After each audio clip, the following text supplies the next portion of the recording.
What's so sterling about the British pound? Why does the dollar sign look like that? And what is the true meaning of money? Join us to be penny wise and pound also wise, because we'll take a globe-trotting look at coinages of all denominations on this episode of Words Unravelled.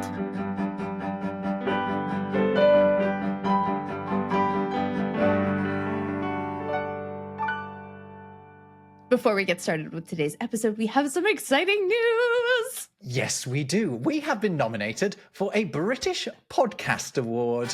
I'm so excited! Me too. We're up for the Best New Podcast category, because although it feels like we've been doing this forever, Jess, we actually haven't. It feels so natural and so much fun to do this every week, and we're so excited that everybody tunes in and listens and watches on YouTube. Thank you so much for being here. Yeah, if you weren't watching and listening, then something like this wouldn't happen. They look and they see whether people are engaging with what we do or we're just sort of wittering into the darkness. And they see, yes, people are, and they're enjoying it, hopefully. And we get a little nomination like this and we get to put on a frock on a Thursday night. We are a team of three over here. It's not just the two of us. Martin Williams is our editor, and he wrote and performed our theme song, and he's just a wonderful part of this, and it wouldn't happen without him at all. So thank you so much, Martin. Enormous thanks to Martin. And if you want to give us another reason to thank you, there is a Listener's Choice Award. All you have to do is click on the link that we'll provide in the description of this podcast/video. Click on there, search for Words Unravelled, and vote for us. And, it just gives us a chance at another award. 2 categories. Excellent. On with the show, though, and back to our episode of Monetary Etymology. An episode of our award-nominated podcast, Words Unravelled. Welcome to another Words Unravelled. I'm Rob Watts from the YouTube channel Rob Words. And I'm Jess Ferris, author of the upcoming book, Useless Etymology, and today we are getting a sense for dollars and cents and pounds and yens and guineas, aren't we?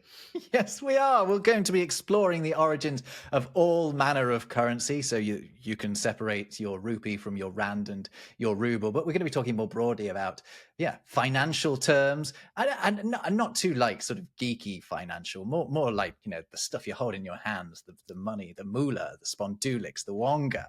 We'll get into some of those kinds of terms as well. Welcome to Words Invested. Yeah. Where today we are your finance bros. But bro, I've never been called a bro before.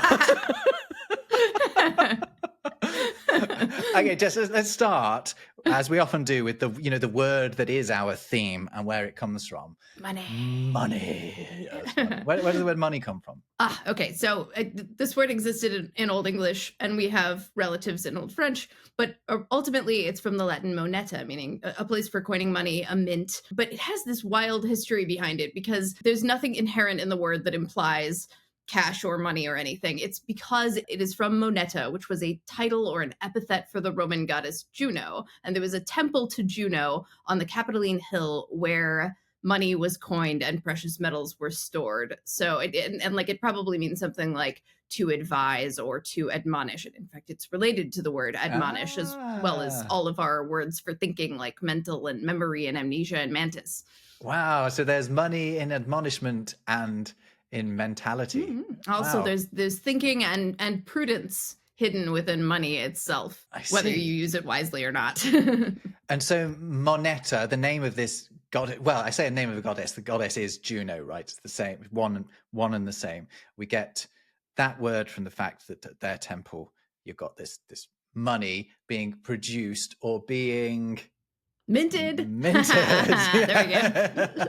It's exactly the same origin. The word mint comes from moneta. The Old English predecessor to the word mint was also used to mean coin or coinage or money, because the word coin didn't exist in Old English yet. Yeah, so you've got this one word that means both of those things in Old English, and then hooray, here come the Normans, and they bring their version of the same word, which is monnaie, or in modern French is also monnaie, but it's spelled slightly differently, and that gives us a different word for us to use for money, to mint, but things that are minted are money, so it's a bit messy still. In my mind, a mint nowadays kind of implies the motion of minting a coin. It has Mm. that sort of tactile feel, even if it doesn't have that literal sense. But the word coin actually has that literal sense, right? Yeah, so tell us more about the etymology of coin itself. It's from the Latin cuneus, meaning corner. When it first arose in English, this is like 14th century, it meant wedge, but it also adopted the sense of something stamped or a piece of money after the dies used for stamping metal, which functioned like a wedge and in some cases were shaped like one. It's basically just implying something stamped or a piece of metal stamped. You know, this is something that is going to come up again and again during this episode is a word, it just means stamped, or it just Cha-chink. means round, or it just Yeah. means piece of thing. And a lot of monetary words are really, really vague. They're just in different languages. So we end up with absolutely loads of them. How about some examples of those? Oh, of currency. Yeah. Yes, please. Okay. I've got a whole list of them here. Do we start with the greenback with the Yankee dollar? And I mean, dollar is also not just the United States. Like we've got Of Australian course. dollars and Brunei dollars and Canadian dollars and Eastern Caribbean dollars and Hong Kong Hong Kong dollars. dollars, Yeah. yes, indeed. But they all have the same origin, and Hmm. that is not in the United States by any means. No, It, it is in a Bohemian valley. it's crazy that this word came from Joachim's Valley, right? Yeah, yeah. So it's Joachimsthal, right? Is the place, Joachimsthal. But if you are from there, you are a Joachimsthaler, right? And coins that were produced from the silver mines in that valley became known as Joachimsthalers. But then they dropped the Joachim just for expediency. And that word Thaler, which by the way still exists in Germany. Weirdly, my little Kiez here, Kiez means a neighborhood here in Berlin. You can get, or if you're like elderly or whatever, they have a special scheme where you get tokens, and those tokens are called Thaler, right? Which is the same word. But anyway, dollar is just an anglicization of the word Thaler. This is like the most dramatic rebracketing we have in English, right? Yeah, of course it is. Yeah, and it's kind of messy, but that's how we get it. And I believe the American dollar is ultimately named after the Spanish dollar. That's right. The we've talked about this before, but we can go into it again. Is the piece of eight, or the Spanish dollar, the real de ocho? I'm bad at pronouncing Spanish. English picked up dollar via Low German, which was well before the U.S. had, existed, but the American dollar was later named after the Spanish dollar. We should talk about the dollar sign as well. But I wonder, do we do that now, or do we get into some monetary symbols a little bit later on? Yeah, let's address that in a moment. Let's keep going Okay. with the names Yeah, that we okay. have. So what are the ones have we got? Well, we've got the pound, which sounds like a weight, and yeah, that is what it is. It's a pound of silver originally. The pound sign, I'm already ruining this. Well, having said we were going to do what the symbols are later, but it is an L, and it's relevant that the pound sign is an L because it's from Libra, or Libra Pondo. So Libra we know as the scales, right? As the star sign. Libra is Latin for a weight. So Libra Pondo is a pound weight. Question here on pound. It was originally 1 pound weight of silver, which was what, 240 pence. Why sterling? Okay. So Okay. Yeah. this is a really good question. So we do call it the pound sterling, and it's a nice way that we like to differentiate the pound from other pounds that might exist. There are a couple of theories where the word sterling comes from in this case. One of them is that there was a Norman coin that had a star on it. And so it is a starling, a little star. Ah, Could be that. Another one is that it's from a coin that had birds on it, huh. right? Uh-huh. Think of the That makes sense birds, like a sterling. the Mhm. starlings. We don't know which of those it is. It seems more likely to be that it's related to the first one, the idea of a star, because if it was related to the idea of the birds, then it would be spelt STAR more likely than STER. And that's not just my reasoning. That is the reasoning that etymologists have come to. So, yeah, it's likely that that's where sterling comes from. Is that the logic behind like every kind of sterling silver? Yeah, so I guess it must be, right? We talk about sterling silver. Pound directly relates to a certain weight of silver. I couldn't find anything that suggested that wasn't where the link is. But it's not obviously not the only currency that refers to weight. In the Americas, you have an awful lot of pesos Sure, yeah, around the place. absolutely. The peso, which literally means peso, is weight. So it's peso de oro or peso de plata, which is a weight of gold, a weight of silver as well. And funnily enough, the peso was also a term for the Spanish dollar. And again, that is going to come up when we talk about where the dollar sign comes from. Which, I mean, maybe we should just do this, since part of one of the theories has to do with the shape of that PS symbol, Yeah. right? And I said earlier, the American dollar is named after the Spanish dollar. It's not. It was the coin idea was adopted from it, but not the word. The benefit of the Spanish dollar, which was first minted in 1497, was that it was trusted for a very consistent silver content and could reliably be divided into 8 bits, hence that pieces of 8 element. And now one of the theories for the dollar sign, the more credible theory out there, though some of them are unsatisfying no matter what. They're all rubbish. I don't like any of them, Jess. We need to find another theory for where the dollar came from. All right. Well, this theory, should you choose to accept it, is that it is abbreviating pesos as PS and then gradually superimposing the S over the P. And a key figure here was Oliver Pollock, who was a merchant who helped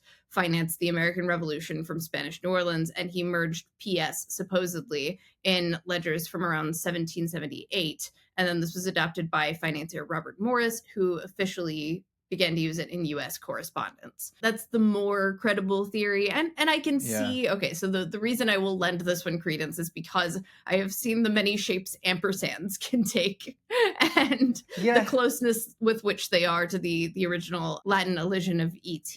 It's clearly the best theory, the most likely theory, but let's just state the obvious, that the dollar sign does not look like a P on top of it. And if you look down in the bottom right-hand corner, you can kind of see a P because the line extends down. But otherwise, it's an S with a line through it. So can we explain that, please? It looks more like a musical symbol than anything else. The other big theory that you'll see quoted frequently, which probably is not true, is that the design of, I believe it was the Spanish peso, had the pillars of Hercules wrapped in scrolls with a globe, which symbolized Spain's reach across the old and new worlds. And some have suggested this imagery inspired the dollar sign, with the pillars forming the vertical lines and the scroll an S. But like, it's not a horrible theory. That one actually looks like what it's talking about. Yes. But... So the pillars of Hercules are what the Greeks called the entrance to the Strait of Gibraltar. So the bit where you pass between Africa and Europe into the Mediterranean, with the pillars of Hercules, and they're a symbol of Spain. And either you see them sometimes, wrapped in a scroll, maybe, or a ribbon. So you can kind of see how, maybe it's that. Maybe it's that. I'm not sure why that one's considered unreliable, but I'm pretty sure its chronology is the problem. That makes sense. One that I quite like is the idea that, so we go back to the Bohemian thaler that gave us the word dollar. Mm-hmm. Well, some of the original Bohemian thalers, the Joachim's thalers, did feature a serpent on a cross. Now, if you can imagine a serpent wrapped around a cross, you can see how you get something a bit like an S shape with a line through it. So I think I quite like that idea. But again, people are you can see how people are just sort of grasping for any story from anywhere that could kind of explain this one. There's another one that says like the U in the US moved over the like this one has I hate this. So Ayn Rand, in Atlas Shrugged, one of the characters in that says that so this is specifically the dollar sign with 2 lines through it, that the 2 lines are somehow a squashed U. But in what world would you write a U without joining up those 2 verticals? I don't know. That one also chronologically doesn't make any sense, because people weren't referring to the US as such at the time. Like no, the sign predates the 1770s. So, it wasn't called the United States even then. So, I mean, what do we conclude here? We don't really know where the dollar sign came from. No one does. Right.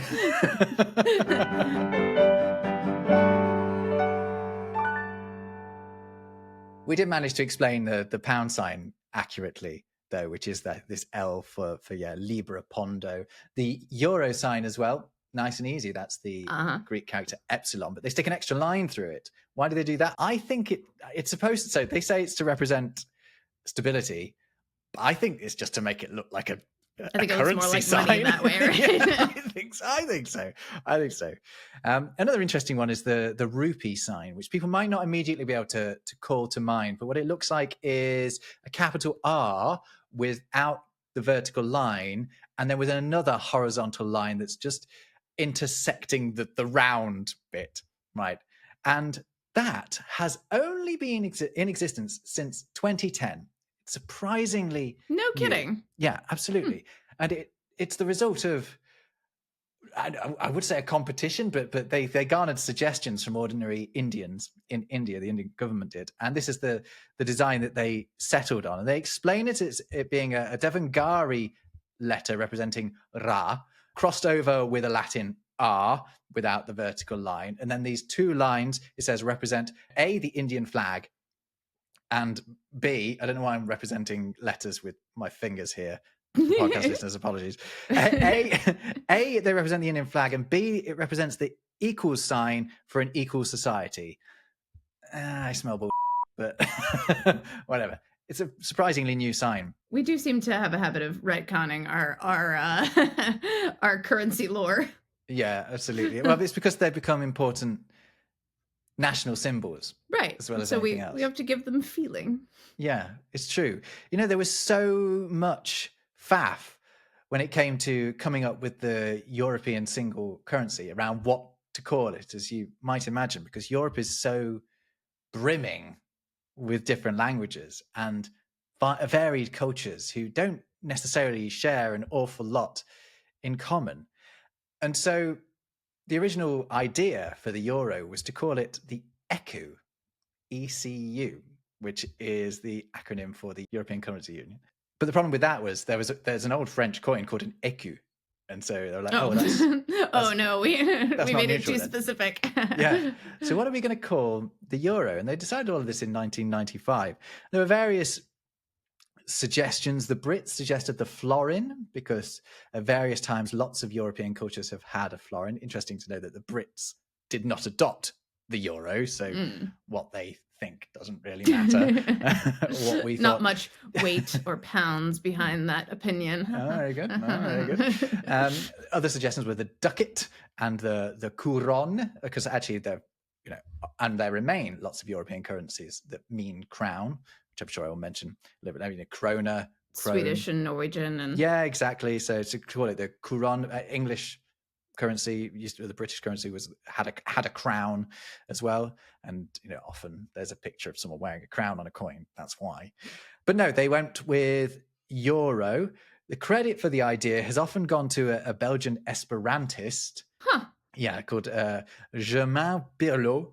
But the Italian Federalist movement suggested the name in the 1960s, so 30 years before this Esperanto enthusiast did. So, the idea was clearly floating around. The French didn't like it. They said euro was maladroit.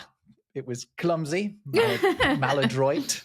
And the Germans didn't like using the word euro as a noun. They wanted to use it as a prefix. So they wanted the Germans to use the euro mark, the French to use the euro franc, the Italians to use the euro lira. But anyway, eventually they did settle on just calling it the euro. It is amazing that any consensus was achieved whatsoever. I honestly, I've discussed with friends here the fact that there is no nickname for the euro. If I want to talk about, in a casual way, I have to say quid. Or if I want to make the most of my international crowd, I might say bucks. I feel terribly clever saying bucks. But there isn't one, right? The Germans, for a time, used to call it the euro teuro. Teuer is the German for expensive. That is not a nickname. I mean, it is a nickname, but it's too many syllables. It's not a nickname. And the problem with coming up with a nickname is it's equally difficult to find a universal term. Basically, the only thing that I could think of that European countries have in common is the fact that they're in Europe, and they all call Europe something a bit like Europe. So that's how you end up with euro. But it's they solved it by having this one this one word, but there is no nickname for the euro. So I would encourage people to leave their suggestions in the comments. One entertaining thing about the United States and its hyper capitalized society is how many words we have for money. Like you mentioned bucks, but we've also got clams, bones, greenbacks, beans, benjamins, cabbage, moolah, dough, bankroll, Cabbage, bread, cheddar, big ones, dead presidents, bacon. Oh, we've got a lot of these. I found some as well. We've got Wildwall, which means money, spanker, gory, mopus, ribbon, needful, which I like. Sorry, I haven't got quite enough needful for that. Stephen, kelter, dibs, pewter, mint sauce, which I think is quite a cute one. Nobbins, coins collected. Actually, that specifically refers to money that's collected by an entertainer after they've performed. They're called nobbins. I really like that term. Spondulix was coined in the US in the 1800s. That's a very nice word. Yeah, but apparently it's just sort of arbitrary. Just someone just came up with what sounded like a funny word for money and used it, which is really annoying. Wonga has an actual proper interesting etymology. Does it? Well, it's from the Romany word for money or for coal as well, which tells you a bit about the historical value of coal, doesn't it? Which was wonga, so it's wonga with an R at the end of it. Bees and honey, Cockney rhyming slang for money. There's a lot of these. Oh, here's another good one. Oof dish. Have you ever heard oof dish? Oof dish. That sounds like something you would say in the Midwest when you stub your toe or slosh your water on the floor. Yeah, it does sound like that. And it is, well, it's an American coinage as far as the English language is concerned, because it's from Yiddish, right? And so often Yiddish words tend to enter English in the New York area, there or thereabouts. And it's from the Yiddish Affentisch, right, which Germans will recognize as sounding quite a lot like their phrase auf den Tisch, which means on the table. So it refers to money on the table. Yeah, Uftisch, which I like. Yeah, that's all the ones I've got for you. Excellent. Well, that was a delight.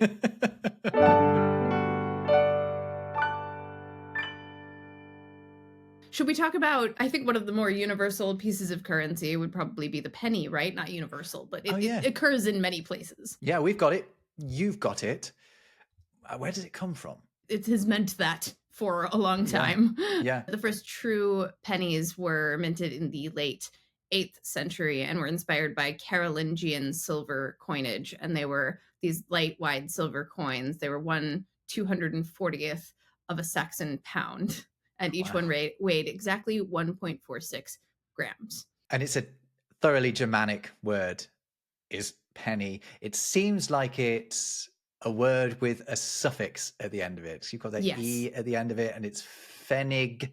And you got, ing at the end of a lot of the Germanic words that are equivalent to penny. So, where does the pen bit come from? And one of them is something that we've talked about before, which is that it might be related to the German word fand, or other Germanic languages have the word fant or pant, which you find on cans that you return or bottles that you return as a deposit scheme. You get money back. But we also discussed how that word is related to the word pawn as well. So it may be that a penny is actually a pawning, which is kind of cool. That's very cool. I like that a lot. But again, no one's quite sure, because it's just one of those words that goes back so far, and there's no obvious birth. So long. It's just meant what it means for so long. Sometimes words just mean what they mean. But it does have that ending in basically every Germanic language that it's related to. So that tracks. Yeah, it That's really very does. Cool. Yeah, I like that one. At this point, can I bring your attention to the utter insanity of British pre-decimal currency, which does not sound that exciting. Because like the decimal currency was like surprisingly late, like 18th century, right? No, we didn't decimalize until 1971 in Britain. Yeah, right, seriously. well... My parents grew up with this mad system of currency that was based around a pound being 20 shillings or 240 pence. A pound was 240 pence. We've been talking about this, like 240 is like segments of 240. It goes back to the 12 base 12 counting system, right? Yeah, it's sexagesimal, or what's the other one, duodecimal. as a result of its easy divisibility, they needed lots of terms for the various different divisions of it. They couldn't just call it a quarter or an eighth or whatever like that. So let me just tell you, starting from smallest to biggest, these are all genuine denominations that were used in Britain before 1971. So we only got rid of them half a century ago. So to start with, you had 2 farthings to a halfpenny. Obviously, you had 2 halfpennies, half pennies, to a Mhm. penny. You had 12 pennies to a shilling, and 3 pennies to a threepenny bit, obviously. 2 threepenny bits in a sixpence, 2 sixpences in a shilling, 5 shillings in a crown, of course, and then you've got 2 crowns in a 10-shilling note, as makes perfect sense. 2 10-shilling notes are in a pound note, because a pound is 20 shillings. But of course, you could also have 2 shillings to a florin, 10 florins to a pound, and 2 half crowns to a crown. I had a cheat sheet on this in high school when we Did, were reading various books. they never attempted to teach me this at school because What? it was so preposterous. The closest we got was a performance of half a sixpence as the school play one year. Like comes up so frequently in literature. It's nice to at least be like, okay, all right. Yeah, I suppose it is, but I've had it explained to me a million times. And even though I've just read all of those out to you, they haven't stayed in. 240 pence to the pound. But people got by and it worked. But I don't think anyone would choose to go back to it. I can't imagine so. Yeah, and shilling's another very old word, actually. It perhaps goes back to the same root as words like scale, shale, shell, words that mean sort of fragmented or cut up. The bizarre thing we did in Britain, by the way, was to opt for the plural of pence more over pennies. We don't really talk about pennies.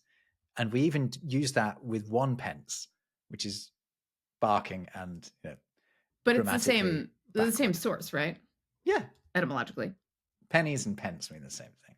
It dovetails nicely in the sense that it rhymes with cents, right? Which the origin of that is pretty obvious. It's 1/100th of a dollar, but the cent was born in like 1793. I'm checking here.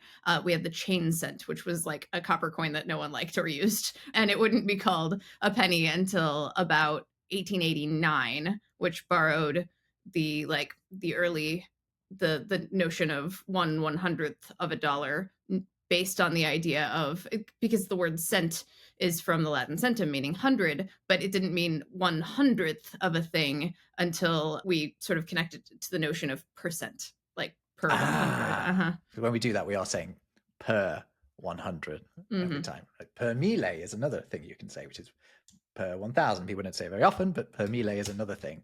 Where have you ever seen how that's notated? It's with, how a percent is actually a tiny zero, a slash with a tiny zero at the bottom, but you add an extra tiny zero for per mille. I think I have seen that. That's cool. Yeah, yeah, I didn't yeah. make the connection though. Yeah, it's Lovely. not used all that commonly. But you got into other sort of types of coin, and I'll drag us back to currency, which is something we were going to talk about, some world currencies, because I mentioned that a few of them are named just after weight, like the peso, which we also talked about. The shekel as well. Shekel is just Hebrew for weight as well, which I think is really quite interesting. And then you've got other things like ruble means to cut, and originally a ruble was a denomination of another currency called a grivna, which sounds an awful lot like the current Ukrainian currency, which is the hryvnia, which means neck. Do you know why it means neck? Is it the shape? No, it's because, right? So have you ever seen coins with holes in them? Yeah. The old like Spanish Yeah. peseta, which means little weight, by the way. Well, so you could wear them around your neck on a string. Oh, hey, that's cool. Yeah, it is cool. Mhm. And this goes right back to the Kievan Rus of the 11th century, the hryvnia does. That gives the same kind of energy as like wearing your wealth in jewels. Yeah, that's what it's all about. Just a little shadier. Yeah. Well, it's also just a very sort of, someone's really got to get to you if they're going to get something off your neck, aren't they, as well? Drachma. You were going to tell us a bit about drachma. I was. Okay, so among the first standardized silver coins were obols and drachmas, which emerged in like Athens and a number of other Greek locations. Obol is from the Greek obelos, meaning spit or nail, but is also related to the word obelisk. It originated as a metal rod used for trade, with 6 obols making up a drachma, which means a handful. And it's also related to like the Moroccan currency dirham. These were sort of a shift from barter to this like measured unit of exchange. And actually, it's linked to an English word as well that's worth a mention. I don't know if you've ever been offered a whiskey and been offered a wee Oh, a dram. dram, yeah. Yeah, that comes from Mhm. the same source, because actually the Armenian currency, which is the dram, is essentially the drachma as well. A So dram for a dram. yeah, I bet it's one of those words, dram, you would never trace back to Greek logically, I don't think, when you're in the Scottish Highlands. I don't know if we briefly want to address the fact that like Korean, Japanese, and Chinese currencies basically all mean like round coin. They talk about the shape. That's right. So yen is Japan, won is the Koreas, both of them. And then you've also got the yuan renminbi, which is the Chinese currency. The renminbi means people's currency. So ren is Mandarin for people. And so, yeah, they've all got the same meaning, which is kind of amazing because those 3 countries, or 4 countries, they don't speak the same language. Right. but the word yen is really a sort of anglicization of, well, actually, so we're going to get technical. It's a Portuguesization Ooh. of what the currency was called in Japanese, and then ended up as an English version. But it's actually much closer, the original Japanese word for it, to won. It's a wa sound, but Portuguese doesn't deal with was very well. So we ended up with a ya sounding currency instead, yen. Very cool. That's very nerdy. Very, Excellent. very nerdy. No, I like that. Any other world currencies? So the South African rand is named after Witwatersrand or Witwatersrand. I'm not totally sure. By the sounds of it, it is an Afrikaans place name, but it's a gold mining region. So they've just taken the rand off the end of that. I really like the Bulgarian lev, right? Which they don't have anymore. They got euros. It means lion. Oh, that's Yeah. cool. And Yeah. okay, so like the first coins that we know of in human history had lions stamped on them too. Ah, there you go. The Romanians also had a leu, which also meant a lion as well. And just sort of, it's kind of happenstance, but Sierra Leone's currency is called the leone, and ultimately that means I mean, that makes lion. sense. Yeah, because the name of the country is Lion Mountains. This is kind of cool, by the way. The Lydian electrum coins, or Lydian lions, are widely considered the first minted electric coins, dating back to like the Iron Age, I believe. Also, I think the first one we found is like 7th century BCE. They are called electrum coins because they're made of electrum, which is a naturally occurring gold silver alloy, which, as we know from one of our earlier episodes, is named after amber because of its color. Right. The Greek electron and the word electric and all things related to electricity are named after amber because it was observed generating sparks when you frictioned it. But this coin, When you friction the thing. Talk about verbing nouns. I like what you're getting into here, which is some proper sort of historical numismatics. Yes, there you go. Numismatics is a word I only just learned when the YouTube algorithm served me up a channel entirely dedicated to poking old coins and collecting them and talking about them. Yeah, it's from the Greek nomisma. The reason I know this and have for a long time is I used to be the editor of a couple of publications. I was the editor of a graphic design magazine called How, and I was the content director at Writer's Digest. And one of our sister publications, basically owned by the same media organization, had a numismatics magazine that still exists and is now in different hands. So I was friends with the editor of the numismatics magazine. I really do see why people get into it. I watched one half an hour long video with the guy sort of fingering his Anglo-Saxon, his Roman, and his Carolingian coins, and thought, I want some of those because they do say so much about the culture, and particularly in Rome, right, where one of the best ways you can get a message out from Rome to everyone in this vast empire of millions of people is to print it on the currency, because that soon starts to spread around.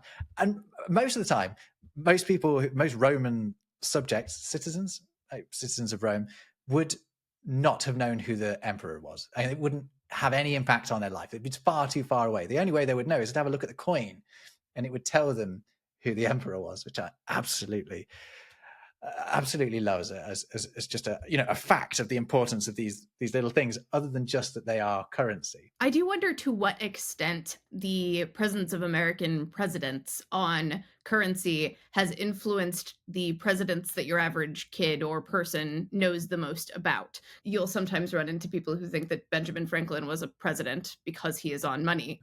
I accidentally put that in a newsletter Oh a few weeks ago. Oh yeah, and I got hundreds of replies I bet you did. putting me right. I mean, quite rightly as well. I was just, I mean, on another day I wouldn't have put it, but on this day I really did put it in there. Also, in your defense, Ben Franklin is objectively the coolest of the founding fathers. He was so cool. Oh man, yeah. I got a whole thing about his attempts at alphabet reform. He's one of my faves. He's a riot and so funny and just shenanigans everywhere. He's one of my favorite historical figures.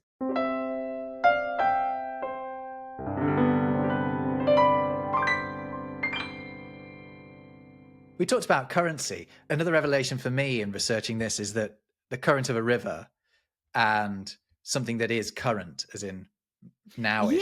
Yeah, it flows. They're the same thing. Yeah, they are things that are currently in circulation. So when we talk about currency, it literally just means something that is in circulation, that is in the current. What makes me so like the first time, like this was like years ago when I think I was writing my kids' book, or like prior to that, just like doing etymology tinkering, and I was like, oh, so bank must be like a river bank, and it's not. It was womp. Oh, but it is too convenient an association, isn't it? So when people talk about a word having currency, it means the same as a coin that is it flows. Currency. It's in circulation. It is a word that its usage is current. And that was a big deal for me. Also, I looked up the word fiat. I don't know how widely people are aware of this sort of term, fiat currency. It's particularly relevant now when we've got cryptocurrency. What we're talking about so far in terms of currency names, they're all what you would call fiat currency. They're currencies that are usually overseen by a central bank. They're somehow sanctioned, and actually the word fiat is the Latin for let it be done, but in practicality it means something that is officially sanctioned. And actually that fiat is related to facere, which we've talked about before, which means to make or to do, which gives the French faire and the Italian fare. I mentioned bank, and I told you what it doesn't mean, but I do. But bank is from the Italian bench, and the notion is these are the benches at which money lenders sat, because there was handling money throughout certain points, and especially European and Western culture has been kind of frowned upon. There's also the word bankrupt means a broken bench, and it's probably figurative, but you'll also see people saying that it's because if you were like did a bad deal or didn't pay your debts, then your bench would be publicly smashed, which more likely maybe figuratively. Exactly. But you weren't so wrong then when you equated the bank with the river bank. Because they are the same word. Like they are the same. It does also. They are. It just the currency does not connect to bank because it is a river bank. Because it's flowing past it and through it. Yeah, and bench and bank are the same word as well, etymologically speaking. Retail has kind of a cool origin. I know this is like it's a little bit, I don't know, it's related. Retail means like selling a cut of something, basically. It's related to the word tally, which was a cut stick that you would cut grooves into. The lender would have their version of it, and then the borrower would have their version of it, and they would match, and it would be a symbol of owed money, basically debts and payments. You'll know more about this than I do, but in 1834, tally sticks ended up causing quite a disastrous fire and destroyed the Palace of Westminster because they were trying to get rid of a bunch of we had been stopped using the tally system, unfortunately, relatively recently, like early 1820s or something, and needed to get rid of all these useless, meaningless tally sticks that were stored there, and a blaze got out of control. I did not know about that, actually. Oh, really? Fascinating stuff. Yeah. The idea was that they were fraud resistant because it was a physical stick with physical grooves in it that were hard to replicate. Well, I do have a tally fact, and I'm doing air quotes because it's not a fact, it's a conjecture. But if the French hadn't given us the word number, we would probably be using the word tally Tally, yeah. for number. Mhm. It's cognate, as people like to say in the business. It's directly related to the German word for number, Zahl. I've loosely addressed this, but it means to cut, and it's related to words like tailor.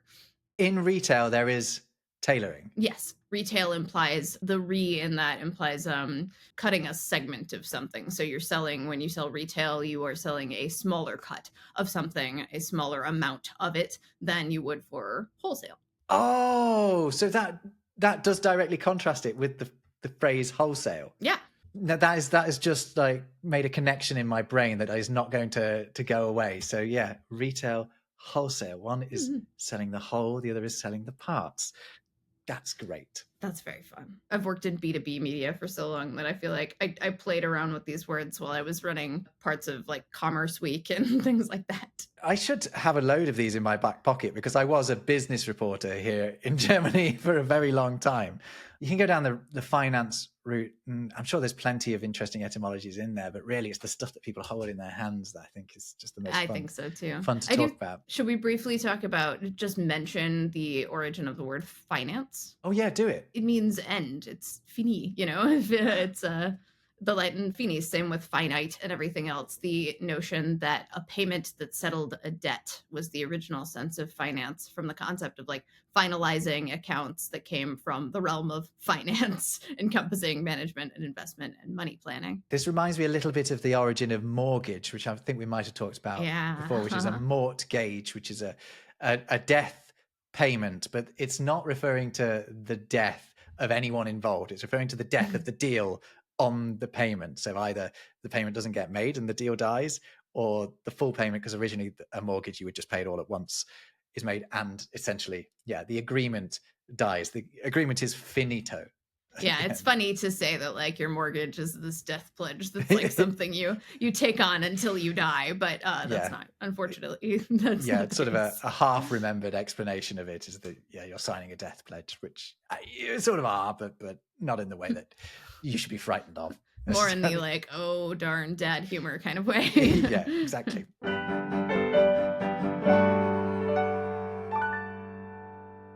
I'm sitting here in Germany. I haven't talked about the mark. Oh yeah, well we have to do that. We do. The Deutschmark was the currency in Germany before. The euro, you might have heard of the Reichsmark as well. They had marks all down the centuries. And the word mark is just a really, really old Germanic word, and it is directly related to the English word mark, because the original marks were cut from an ingot that had been stamped, that had been marked. Voila. So that's how you end up with Excellent. mark originally being a weight, so the weight of that ingot, and eventually the weight of the currency.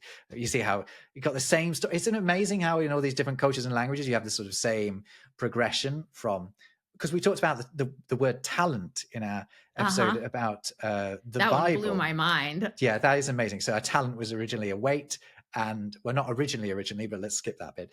Was originally a weight, then it was a coin, and then there is a parable that involves rightly or wrongly investing your talents, from which we get the idea of someone being talented. Hmm. It all comes down to like the tactile feel of interacting with these things, which I mean, we've also addressed with the word check, which we've addressed a bunch. So I don't want to belabor the point, but every notion of the word check is from the game of chess, and all of it comes down to like a checked board being used for accounting. I'll throw one more currency your way. We mentioned the symbol for it. We didn't actually say what it meant, but while you're talking about, how things feel, the word rupee is actually from Sanskrit rupiah, which means a shaped thing. Ooh, very Okay, nice. but I mean, as promised at the start, vagueness aplenty when it comes to the names of coins. I think it's fun to talk about the word nickel, which I think we addressed in other contexts to a degree, but nickel is from the German Kupfernickel, meaning copper goblin. The notion being that nickel is this coppered colored ore that yields no copper. So Yeah. it's less valuable than copper. So, if you find it, it's this nasty little thing that lives in the mines and makes you do all the work for it to get it, and then it ends up being less valuable. So why is the coin called a nickel? Is it as obvious as it sounds? The US needed durable coins during and post Civil War made from base metals and that weren't very expensive, and nickel filled the void. A lot of this came down to Joseph Wharton, who had nickel mines in Lancaster, Pennsylvania, and he was an industrialist, and he lobbied aggressively to make the nickel a coin, basically. Right. It meant not just the metal itself, but also then the 5-cent coin after Yes, that. it's 5 cents. Mm-hmm. Okay. And then before the nickel, the US had the half dime, which was a tiny silver coin with silver in it. And supposedly the first one of these was struck in 1792 with the silver donated by George Washington himself, which is pretty interesting. No way. Yeah. Oh, that's fun. Silver coins started being like hoarded, and that was a problem. Yeah. So that was a half dime. Mm-hmm. Where does the word dime come from then? So dime means tenth. That's pretty simple. Oh. It's from the old French dime, which we have a modern French word for as well. And ultimately from the medieval Latin decima pars, a tenth part of something. It also is the same root ultimately as the word tithe, a tenth owed to the church, and decimal. Oh, wow. So the dime was one of the original denominations authorized by the Coinage Act of 1792, and at the time it was spelled D-I-S-M-E. It was pronounced to rhyme with team, so it was a dime, just like the French term. I see. That's pretty cool. That's nice. Well, it's nice that in those names of coins, you've got a little bit of German going on, you've got a little bit of French going on, you've got a little bit of English going on with a quarter or whatever, which is kind of a good reflection of, I suppose, the European influence in America. All kinds of fun history, lots of politics involved. One more fun thing about the quarter, which that's a pretty obvious origin. Like that should be pretty obvious to anybody. But the term quarter actually for a coin dates back to Middle English, because a farthing was sometimes called a quarter in Middle English. And then the Latin quadrans was a Roman coin worth 1/4 of an ass. It's kind of weird to have a quarter coin, in a decimal system, to have a coin for, I know, for 25. Yeah, mm-hmm.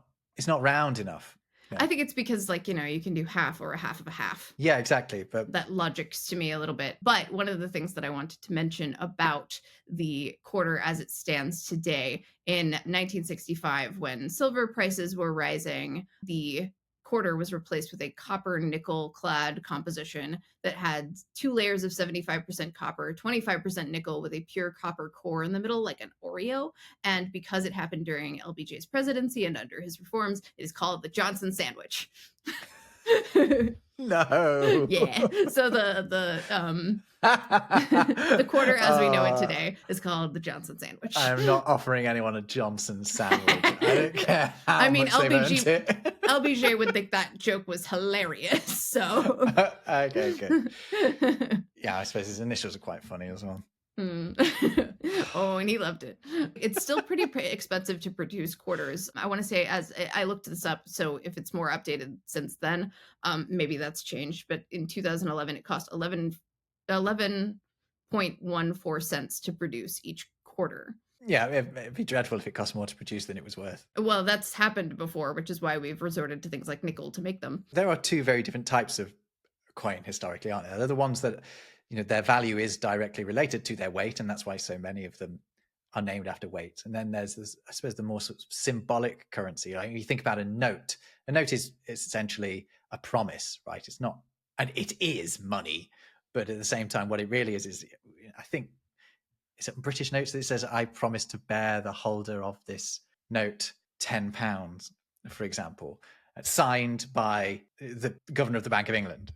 It's a promise of the money that the note represents, but it's not the money itself. If we're going to be pedantic about it, I think we do like to be pedantic sometimes. So of course we do. Just a little bit. I mean, we can make fun of pedants while also being a little pedantic ourselves. We can. You know what I didn't mention while we were talking about dollars is the fact that I'm wearing a dollar sign. Yeah, look at that. In my very nifty Words Unravelled. What the bleep is a Grolix? Yeah, exactly. So if you don't know, a Grawlix is this here, this collection of symbols, which includes a dollar sign and what you in the States, I think, would call a pound sign. Mhm.